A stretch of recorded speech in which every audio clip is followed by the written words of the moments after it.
Press the lord bless food रेसिपीमध्ये आपणा सर्वांचं खूप मनापासून स्वागत। बऱ्याच लोकांची कमेंट येत होती आणि बऱ्याच लोकांची एक रिक्वेस्ट असते की कोल्हापुरी पद्धतीचं जे चटणी आहे म्हणजे कोल्हापुरी पद्धतीचा जो कांदा लसूण मसाला आहे त्याची रेसिपी शेअर करा। तर प्रत्येकाला डंगात जाऊन म्हणजेच जी काही गिरणी असते त्यामध्ये जाऊन करणं शक्य नसतं। तर आज मी तुमच्यासाठी खास 1 किलोच्या प्रमाणामध्ये मिरची पावडर वापरून घरच्या घरी झटपट असा कोल्हापुरी कांदा लसूण मसाला म्हणजेच कोल्हापुरी चटणी कशी बनवायची हे दाखवणार आहे। तर 1 किलोच्या प्रमाणामध्ये अगदी घरच्या घरी मिक्सरवर कोल्हापुरी कांदा लसूण चटणी कशी बनवायची हे आज आपण बघणार आहोत। सगळ्यात आधी लागणारे साहित्य बघूयात। डिस्क्रिप्शनमध्ये मी अगदी डिटेलमध्ये या सगळ्याची सविस्तर माहिती देईन। तर इथे अर्धा किलो रंगाची ही मिरची पावडर आहे म्हणजे बुक्का आहे। तर तुम्ही दुकानात वगैरे गेलात तर तिखटाची मिरची पावडर म्हणजे बडगी मिरची पावडर आणि जी जवारी मिरची पावडर असते ती वेगवेगळी असते। तर इथे मी अंबारीची जी मिरची पावडर येते एकदम तिखट असते ती घेतलेली आहे अर्धा किलो आणि रंगासाठी एव्हरेस्टची मिरची पावडर घेतलेली आहे। तर तुम्ही तुमच्या आवडीनुसार कमी जास्त घेऊ शकता। फक्त जास्त झणझणीत असं हवं असेल तर नुसती तिखटाची घ्यायची। तर इथे मी अर्धा किलो तिखटाची घेतलेली आहे आणि अर्धा किलो रंगाची घेतलेली आहे। तर 1 किलोच्या प्रमाणात बनवतोय त्यामुळे जी मिरची पावडर आहे ती 1 किलो झालेली आहे। तर इथे हे पहा 1 वाटी इथे सुकं खोबऱ्याचा किस आहे जो छान असा भाजून घेतलेला आहे। भाजून घेतल्यामुळे खोबरं मस्त असं कुरकुरीत होतं।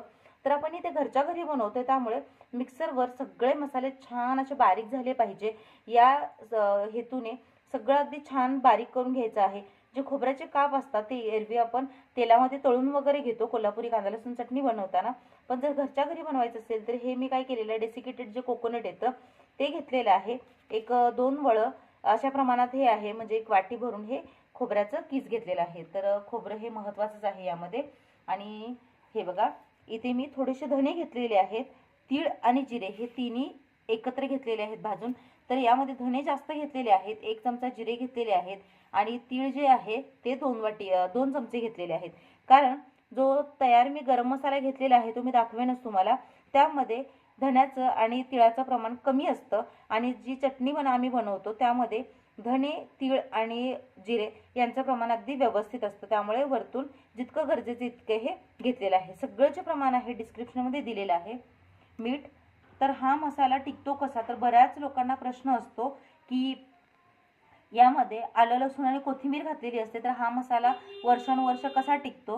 तर अगदी 1 वर्ष तर छान टिकतोच हा, पण व्यवस्थित केला तर अगदी 2 वर्ष ही मसाला छान टिकतो म्हणजे चटणी छान टिकते। त्याचं कारण आहे इथे मीठ। तर हे मी 250 ग्रॅम मीठ घेतलेलं आहे। तर 1 किलोसाठी 250 ग्रॅम असे इथे प्रमाण घेतलेलं आहे कारण आपण मिरची पावडरची चटणी बनवतोय। जे मिरच्यांचं प्रमाण असतं ते वेगळं असतं। तर काही लोक 1 किलोला 1 किलो 1 किलोला अर्धा किलो किंवा पाऊण किलो असं मिठाचं प्रमाण घेतात, पण हा आपण घरगुती झटपट बनवतोय मसाला त्यामुळे इथे 250 ग्रॅम मीठ घेतलेलं आहे। इथे जवळपास 150 ml असं तेल घेतलेलं आहे। 1 वाटीभर तुम्ही अंदाजे घेऊ शकता। तर मिरच्या ज्यावेळेस असतात तर 1 किलोला 200 ml तेल असं प्रमाण आहे। इथे मी 150 ml घेतलेलं आहे। तर तेल जे आहे ते अजिबात थंड घ्यायचं नाहीये, कच्च्या तेलाचा वास येतो। तेल चांगलं कडकडीत गरम केलेलं आहे म्हणजे उकळलेलं आहे आणि ते थंड करून घेतलेलं आहे।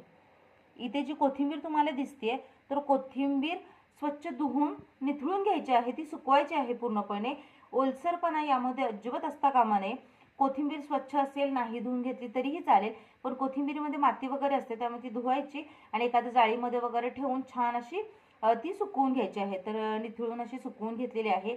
1 मुठभर कोथिंबीर आहे ती। तर 1 किलोसाठी मध्यम आकाराची 1 पेंडी लागते आपण मिरची असेल तर, पण इथे मिरची पावडरचं बनवतोय त्यामुळे साधारणतः 1 मुठभर अशी कोथिंबीर घेतलेली आहे।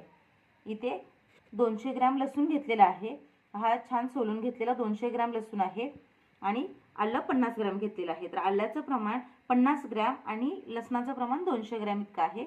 आणि आता इथे हे पहा, इथे मी जवळपास 150 ग्रॅम गरम मसाला घेतलेला आहे। यामध्ये सगळ्या प्रकारचे जे गरम मसाले आहेत त्यांचं मिश्रण आहे।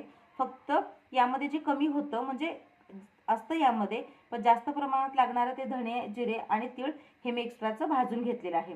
तर जे तीळ धणे आणि जिरे दाखवलेले आहेत ते छान असे खमंग तव्यावर छान भाजून घेतलेले आहेत, कच्चे घ्यायचे नाहीयेत ते। इथे गरम मसाला 150 ग्रॅम घेतलेला आहे 200 आणि इथे बघा 1 चमचा हळद आणि जवळपास पाऊण चमचा इथे हिंग घेतलेला आहे। तर सगळ्यात आधी काय करायचं आहे मिक्सरच्या भांड्यामध्ये जे काही आलं लसूण वगैरे आहे ते बारीक करून घ्यायचं आहे। यामध्ये एकही थेंब पाण्याचा वापरायचा नाहीये। पाणी न घालता हे सगळं छान आपल्याला कोरडं वाटून घ्यायचं आहे। तर वाटताना हे छान बारीक वाटायला पाहिजे म्हणून काय करायचं, यामध्ये थोडं मीठ घालायचं आणि मग हे वाटून घ्यायचं। मीठ घातल्यानंतर हे छान बारीक होतं। पण तुम्हाला जर असं वाटलं बारीक होत नाहीये तर आणखी एक महत्त्वाची टिप्स म्हणजे आपण जे तेल गरम करून थंड करून घेतलेलं आहे ते तेल घालून मग हे आपण वाटून घ्यायचं आहे। तर मीठ घातल्यामुळे हे आलं लसूण छान बारीक होतं। तर ही एक महत्त्वाची टिप्स होती। तर आधी हे आपण बारीक करून घेऊयात। तर हे पहा, जे लोक नव्याने मसाला बनवतात म्हणजे चटणी बनवतात त्यांना खूप प्रश्न पडेल की आलं लसूण अगदी बारीक कसं होणार। तर ज्यावेळेस आपण यामध्ये मीठ घालतो त्याला छान असं थोडंसं पाणी सुटतं आणि यामुळे हे बघा अगदी पाण्याचा थेंबही न वापरता मस्त अगदी लोण्यासारखी बारीक अशी आलं लसणाची पेस्ट झालेली आहे। तर एक पसरट असं इथे मी बाउल घेतलेला आहे म्हणजे भांडे घेतलेलं आहे। तर आपल्याला चटणी बनवण्यासाठी म्हणजे चटणी मिसळायची आहे, आपल्याला सगळे जिन्नस छान मिक्स व्हायला पाहिजेत। तर पसरट असं एक भांडे घ्यायचं आहे।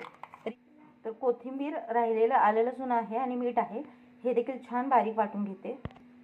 तर हे पहा, कोथिंबीर वगैरे घातले, त्यामध्ये मीठ घातलंय, छान वाटले बारीक। त्यासोबत तेल घालायचं जेणेकरून कोथिंबीर वगैरे छान अशी बारीक वाटली जाते। तर हे पहा, तेलाचा वापर केल्यामुळे तेल आणि मिठामुळे किती छान अशी ही पेस्ट तयार झालेली आहे।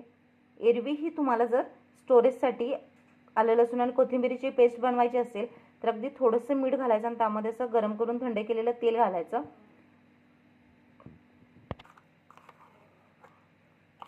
तर एक एक करून हे सगळं असं काढून घ्यायचं आहे।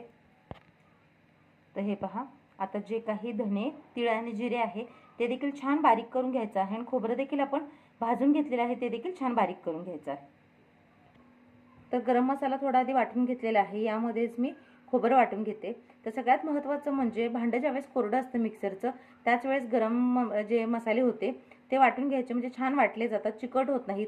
मी ते काय केलेलं, आलं लसूण आणि कोथिंबीर वाटून घेतल्यानंतर मी हे जे कोरडे जिन्नस होते ते घातले, त्यामुळे साधारणतः ते खाली चिकटून राहिलेले आहेत, पण हरकत नाही, छान भाजून घेतल्यामुळे ते देखील छान बारीक होईल। हे बघा, इथे आपण सुकं खोबरं वाटल्यानंतर याला आपला पण तेल सुटलेलं आहे। तर इथे मी तेल वापरलेलं नव्हतं।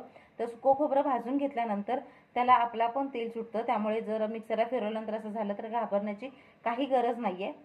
तर खोबरं तेलकट असतं त्यामुळे त्याला तेल सुटतं। तर हे देखील सगळं आपण छान आधी काढून घेऊयात। तर आता सगळं जे काही वाटण वगैरे होतं ते करून घेतलेलं आहे। यामध्ये जे आपण कोरडे मसाले घेतलेले आहेत ते घालायचं, यामध्येच मिरची पावडर देखील घालूयात। तर अगदी तुम्ही अर्धा किलोच्या प्रमाणात जरी केलं तरी हा मसाला म्हणजे चटणी छान होते।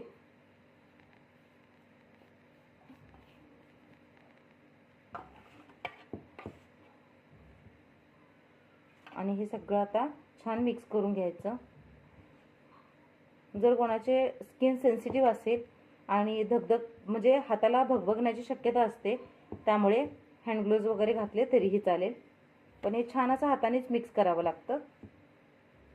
तर सगळं आपण अगदी एकजीव करून घेऊयात।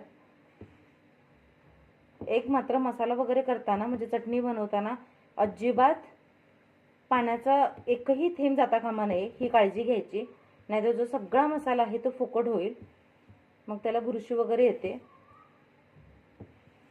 तर हे सगळं छान असं एकजीव करून घेऊयात।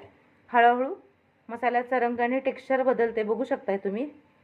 तर आधी मिरची पावडर होते, आता ही चटणी बनायला सुरुवात झाली। तर मस्त लाल लाल भडक। तर यामध्ये अजून लोकांचा प्रश्न असेल कांदा का नाही वापरत, तर बऱ्याच लोकांची चटणी करण्याची पद्धत वेगळी असते। तर आमच्या घरी पहिल्यापासून याच पद्धतीने चटणी बनली जाते, फक्त ती पद्धत वेगळी असते।